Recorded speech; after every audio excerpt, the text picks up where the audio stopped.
नमस्कार मंडळी, मी रुपेश आणि तुम्ही पाहत आहात तुमचं आवडतं चॅनल 45 मराठी. आजचा एपिसोड एकदम वेगळा आहे. रोजच्यापेक्षा भावनिक, खिळवून ठेवणारा आणि मनाला भिडणारा.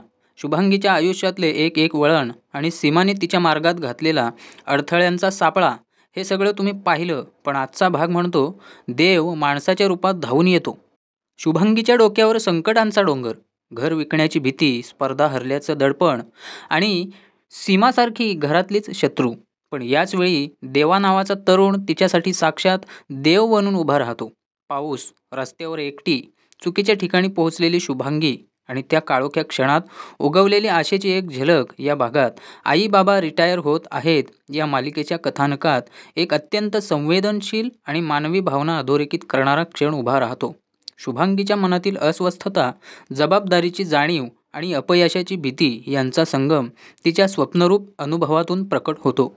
स्वीटीच्या धावपळीने सुरुवात होते.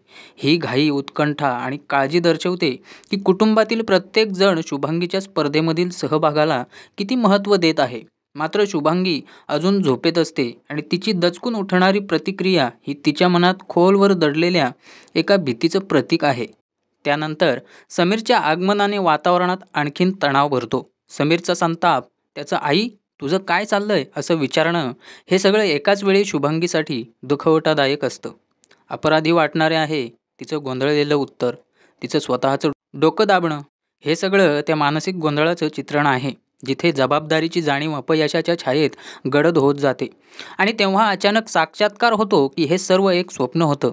इथे लेखकाने अतिशय प्रभावी पद्धतीने दर्शवले आहे की कधीकधी आपल्या मनाच्या खोल तळामध्ये दडलेली भीती आपल्या स्वप्नांमधून आपल्याला सतावते.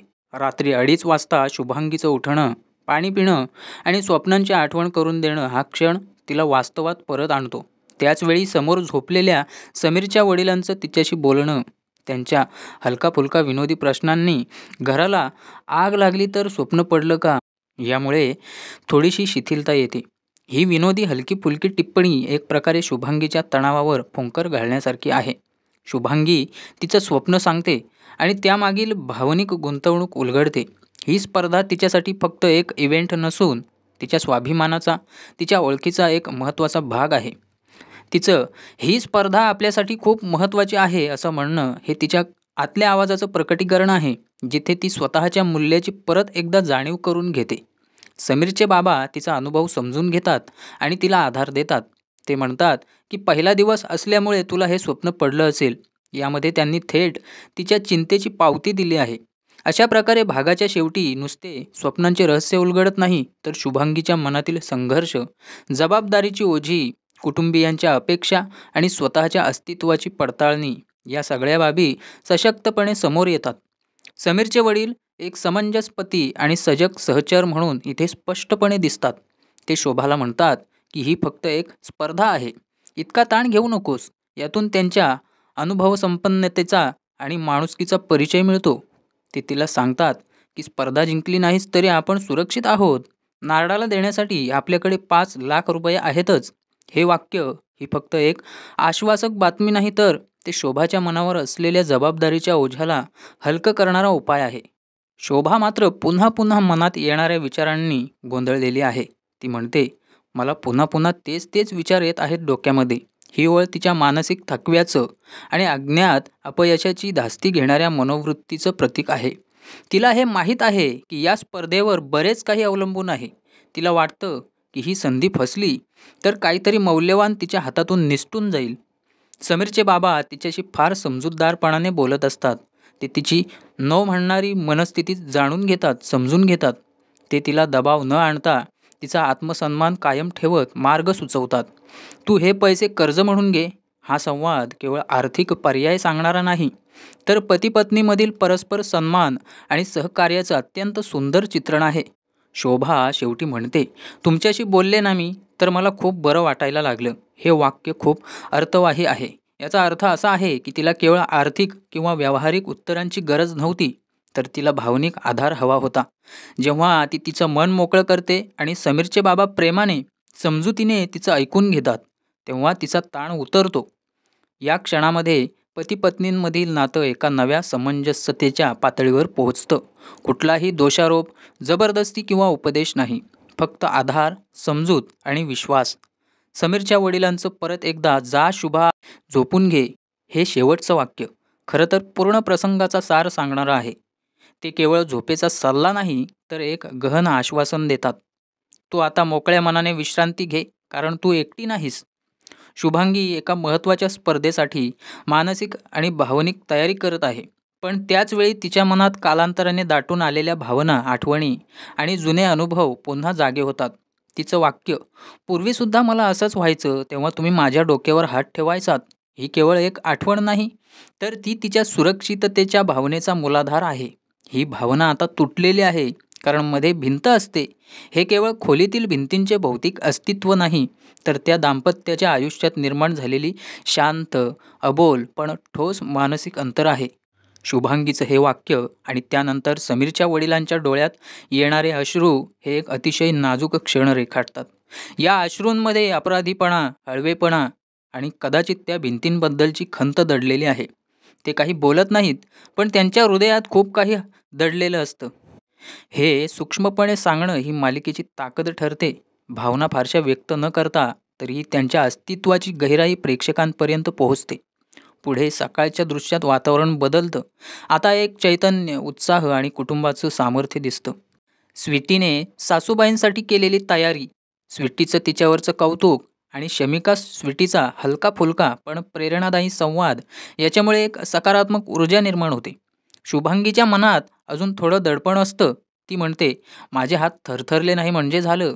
यातून स्पष्ट होतं की आत्मविश्वास अजून सावरतो आहे. तरीही स्वीटी आणि शमिका दोघीही तिची मानसिक अवस्था समजून घेत तिला आधार देतात, हसवतात आणि प्रोत्साहित करतात. स्वीटीचं, आई जब आप वापस आएंगे ना तब हम पार्टी करेंगे, हे वाक्य केवळ एक लाडिक आश्वासन नाही, तर त्यामागे तिचा ठाम विश्वास आहे की शुभांगी नक्की यशस्वी होणार. हे सगळं वातावरण शुभांगीसाठी एक मानसिक कवच तयार करतं, ज्याच्यामुळे ती स्पर्धेच्या दडपणात गढून न जाता उत्साहाने सामोरी जाण्याची तयारी करते. शेवटी समीरचे वडील गजरा घेऊन येतात. ही स्वीटी अत्यंत हृदयस्पर्शी आहे. शब्द न बोलता त्यांनी आपल्या भावनांची कबुली दिलेली असते. गजरा म्हणजे शुभांगीसाठी प्रेम, आपुलकी आणि एक छोटासा स्नेहाचा स्पर्श. हीच बाब त्यांचं नातं एकदा पुन्हा जुळण्याची, जवळ येण्याची सुरुवात होऊ शकते, असा सूचक संकेत देते. शुभांगीचं कुठे होतात तुम्ही असं विचारणं म्हणजे ती अजूनही त्यांच्या उपस्थितीची वाट पाहते हे स्पष्ट होतं. शमिका जेव्हा समीरच्या बाबांना म्हणते की मावशीला माळा ना गजरा, हे वातावरण हलकं फुलकं आणि कौटुंबिक स्नेहाने ओथंबलेलं असतं.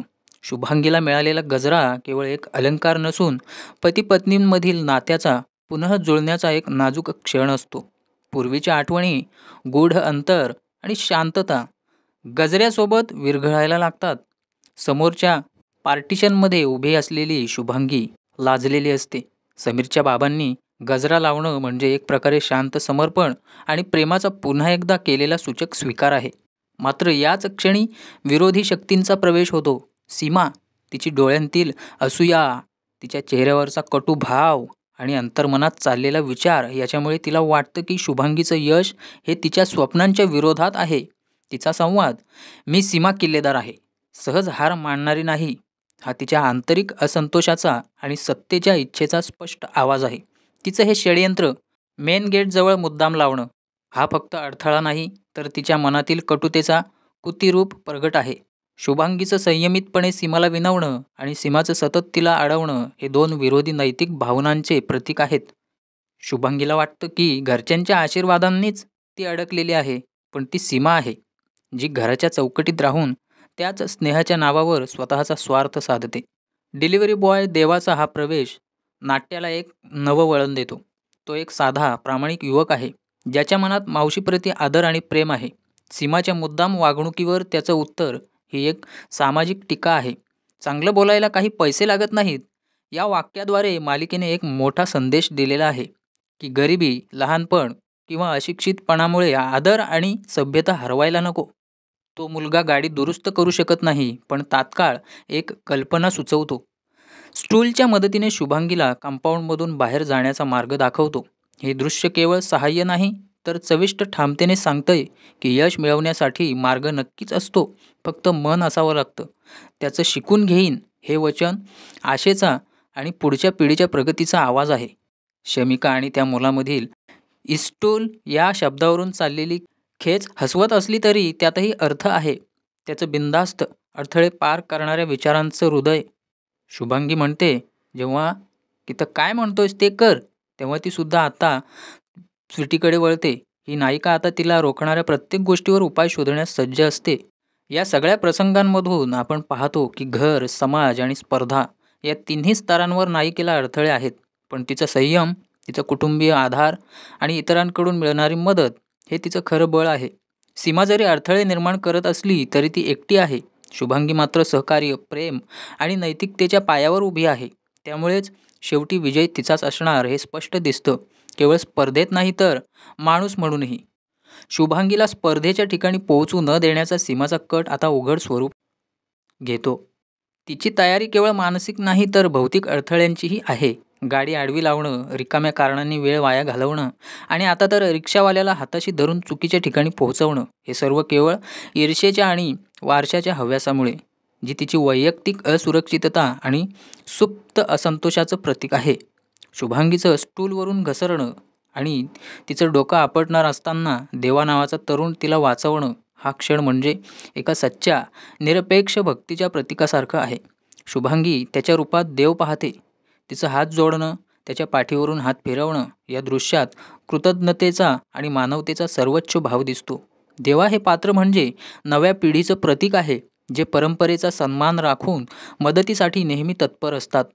देवा आणि शमिकामधील संवाद हे हलकं फुलकं हास्य निर्माण करतं, जे या नाट्यपूर्ण प्रसंगात आवश्यक समतोल आणतं.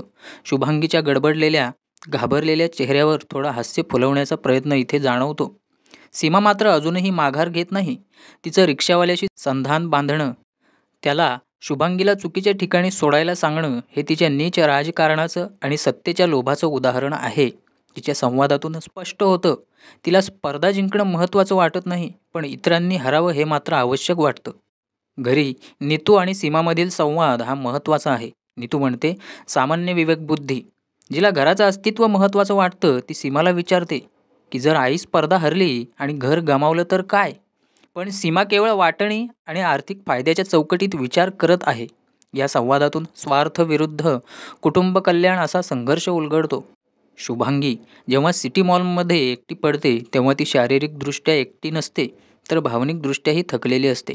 पाऊस, रस्त्यावर उभं राहणं, रिक्षावाल्याची अडवणूक हे सर्व म्हणजे जीवनातील त्या क्षणांचे प्रतीक आहेत, जिथे सगळे दरवाजे बंद झाल्यासारखे वाटतात आणि अशावेळी पुन्हा एकदा देवाच्या रूपात देवा येतो. त्याचं मैं हूं ना असं आत्मविश्वासपूर्ण वाक्य फक्त सीनमध्ये दिलासा देत नाही, तर त्याच्या आणि शुभांगीच्या नात्यात एक वेगळीच ऊब भरतो. मातृस्नेह आणि मुलाच्या जबाबदारीचं प्रतिबिंब. देवाचं रॉकेटवर सोडण्याचं वाक्य आणि त्यावर शुभांगीचं उत्तर, यातून भीती आणि विश्वास यांची द्वंद्व दिसतात. शुभांगीला बाईकची सवय नाही, पण आता तिच्यासमोर वेळ कमी आहे, मार्ग कठीण आहे आणि धावायचंच हा एकच पर्याय आहे. ही स्थिती तिच्या आत्मविश्वासाच्या परीक्षेची आहे. हा प्रसंग केवळ एक साधा रस्ता आणि प्रवास नाही, ही एक प्रतिकात्मक चढाई आहे, ज्यात नायिका स्वतःच्या मर्यादा, समाजातील विघातक प्रवृत्ती आणि स्वतःच्या भीतीवर मात करत आहे. तिच्या स्पर्धेचा प्रवास हा प्रत्येक त्या स्त्रीचा प्रवास आहे, जिने घराच्या चौकटीत राहून मोठ्या स्वप्नांना जीव दिलाय. या सगळ्यामधून मालिकेने स्पष्ट संदेश दिलेला आहे की जेव्हा प्रयत्नाला, निष्ठा आणि संघर्षाला आधार लाभतो, तेव्हा कोणताही कट यशस्वी होऊ शकत नाही. प्रेम, आदर आणि समजूत या 3 गोष्टींचा प्रवास कधीच थांबत नाही आणि तोच शुभांगीच्या यशाचं खरं कारण ठरणार आहे. पुढच्या भागात स्पर्धेचा पहिला दिवस आणि सीमाच्या डावांचं हरलेलं रूप हे नाट्य अधिक तीव्र होणार आहे हे निश्चित. रिक्षावाल्याचा सिक्रेट कनेक्शन, सीमाशी असलेला तो चोरीछुपा संवाद आणि त्याने मुद्दाम शुभांगीला चुकीच्या ठिकाणी पोहोचवणं, या खेळीने सीमाने नुसता खेळ बिघडवला नाही, तर एक प्रकारे घराचं भवितव्य धोक्यात आणलं. पण आता पुढच्या भागात काय होणार? शुभांगी स्पर्धेला वेळेत पोहोचणार का? देवा तिला रॉकेटसारखं बाईकवर घेऊन जाणार तरी कसा? आणि सर्वात मोठं म्हणजे स्पर्धेच्या पहिल्या दिवसाला शुभांगी कसल्या जबरदस्त अंदाजात स्टार्ट देणार आहे? हे सगळं राहू नये म्हणून कमेंटमध्ये नक्की सांगा. देवासारखा मित्र तुमच्याही आयुष्यात आहे का? शुभांगीबद्दल तुमचं काय मत आहे? सीमा योग्य आहे की अति करते आहे? लाईक करा, शेअर करा आणि सबस्क्राईब करणं विसरू नका, कारण उद्याचा भाग अजून खतरनाक आहे. आजचा भाग एकदम हृदयस्पर्शी होता आणि म्हणूनच आजचा दिवस 2 ऑगस्ट 2025 45 मराठीसाठी खास ठरणार आहे. शुभांगीसारख्या सामान्य स्त्रीचा असामान्य प्रवास सुरू झाला आहे. आता तिला थांबवणं कोणाच्याही हातात नाही, कारण आता तिच्यासोबत देव आहे, देवा आहे. मी रुपेश तुमच्यासाठी अशाच दर्जेदार आणि भावविश्वात भिडणाऱ्या कथा घेऊन पुन्हा येणारच आहे. तोपर्यंत हिम्मत सोडू नका. देव हमखास येतो. धन्यवाद.